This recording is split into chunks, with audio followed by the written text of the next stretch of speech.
মুখ্যমন্ত্ৰীৰ বিৰুদ্ধে ধৰ্মঘটত নামিল RSS নেতা। নমস্কাৰ, মই সঞ্জীৱ ডেকাই আপোনালোকৰ মাজলৈ এটা ভিডিঅ' লৈ আহিছোঁ আৰু যিসকলে মোৰ চেনেলটোলৈ নতুনকৈ আহিছে তেওঁলোকে মোৰ চেনেলটো ছাবস্ক্ৰাইব কৰি দিয়ে। মুখ্যমন্ত্ৰী হিমন্ত বিশ্ব শৰ্মাৰ বিৰুদ্ধে RSS নেতা অনশন ধৰ্মঘটত নামিল। হিমন্ত বিশ্ব শৰ্মাৰ বিৰুদ্ধে অনশনত বহিল RSS নেতা। মুখ্যমন্ত্ৰীয়ে পৰেশ বৰুৱাক সমৰ্থন কৰি দেশদ্ৰোহীৰ কাম কৰিলে। NSAৰ অধীনত গ্ৰেপ্তাৰ নহ'ল কিয় হিমন্ত বিশ্ব শৰ্মা। এতিয়া আপোনালোকে সম্পূৰ্ণ ভিডিঅ'টো চাওক, RSS নেতাগৰাকীয়ে কি কয়। গণতন্ত্ৰত ৰজা প্ৰজা সকলোৰে কাৰণে আইন সমান হ'ব লাগে। আইনৰ সুৰক্ষা আৰু আইনৰ শাস্তিও সকলোৰে কাৰণে সমান হ'ব লাগে।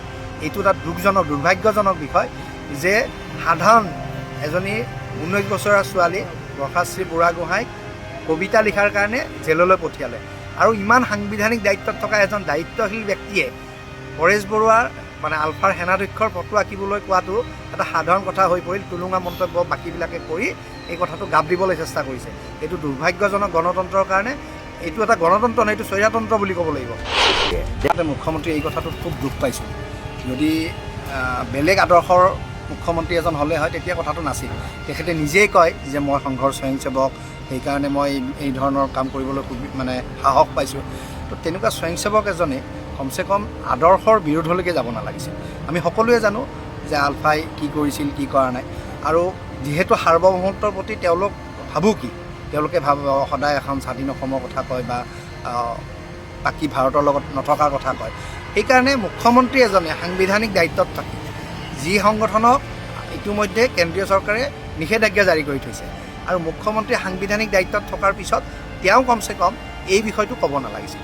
আমি সেইকাৰণে দুখ পাইছোঁ আৰু আমি সেইকাৰণে আশাও কৰিছোঁ যে মুখ্যমন্ত্ৰীয়ে নিজৰ ভুলটো বুজি পাব আৰু তেখেতে অসমৰ ৰাইজৰ ওচৰত ক্ষমা বিচাৰিব। মই সেইকাৰণে কিন্তু বিষয় যিটো আছে সেই বিষয়টো ইমান গুৰুত্বপূৰ্ণ বিষয় এটা, বিৰোধীয়ে হওক বা অন্যান্য দলসমূহেও যি ধৰণে ইয়াক ল'ব লাগিছিল, যি ধৰণে গুৰুত্ব দিব লাগিছিল সেই ধৰণে গুৰুত্ব দিয়া নাই। মই ভাবি লৈছোঁ যে মাজতে যি ধৰণৰ প্ৰলয় গৈছে অসমত সেইও এটা কাৰণ। মই ভাবোঁ এই সময়ত এতিয়া বাকী দল সংগঠনসমূহে বিষয়টো গুৰুত্ব দিব। তেখেতসকলে মুখ্যমন্ত্ৰী বা তেখেতসকলৰ সংগঠনসমূহৰ প্ৰমুখসকলকো তেওঁলোকে প্ৰশ্ন কৰিব, কিয় আপোনালোকে মুখ্যমন্ত্ৰীগৰাকীক এই প্ৰশ্ন কৰা নাই। বা মই সংঘৰ স্বয়ংসেৱক হিচাপে সংঘৰ কাৰ্যকৰ্তা, সংঘৰ স্বয়ংসেৱকসকলক আহ্বান জনাওঁ, আপোনালোকে সংঘৰ যি আমাৰ দায়িত্বত থকা কাৰ্যকৰ্তা আছে তেওঁলোকক প্ৰশ্ন কৰক যে আপোনালোকে মুখ্যমন্ত্ৰীজনক কিয় কোৱা নাই। কেন্দ্ৰীয় গৃহ মন্ত্ৰালয়, ভাৰতৰ মহামহিম ৰাষ্ট্ৰপতি, অসমৰ মাননীয় ৰাজ্যপাল, এওঁ সকলোলৈকে মই মেইল যোগে পঠাইছিলোঁ। ইতিমধ্যে ৰাষ্ট্ৰপতি কাৰ্যালয়ৰ পৰা মেইলৰ আহিছিল, তেওঁলোকে এখন পিটিশ্যন দিব দিছিল।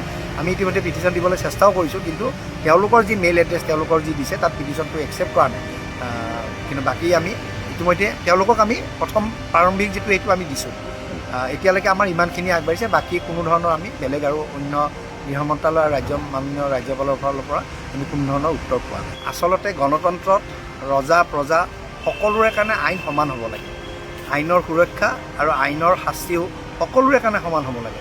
এইটো এটা দুৰ্ভাগ্যজনক বিষয় যে সাধাৰণ এজনী 19 বছৰীয়া ছোৱালী বৰ্ষাশ্ৰী বুঢ়াগোহাঁইক কবিতা লিখাৰ কাৰণে জেললৈ পঠিয়ালে আৰু ইমান সাংবিধানিক দায়িত্বত থকা এজন দায়িত্বশীল ব্যক্তিয়ে পৰেশ বৰুৱাৰ আলফাৰ সেনাধ্যক্ষৰ ফটো আঁকিবলৈ কোৱাটো এটা সাধাৰণ কথা হৈ পৰিল। টুলুঙা মন্তব্য বাকীবিলাকে কৰি এই কথাটো গাপ দিবলৈ চেষ্টা কৰিছে। এইটো দুৰ্ভাগ্যজনক গণতন্ত্ৰৰ কাৰণে। এইটো এটা গণতন্ত্ৰ নহয়, এইটো স্বৈৰতন্ত্ৰ বুলি ক'ব লাগিব। আপোনালোকে ভিডিঅ'টো শেষলৈ চোৱাৰ বাবে অশেষ ধন্যবাদ জনালোঁ। নমস্কাৰ।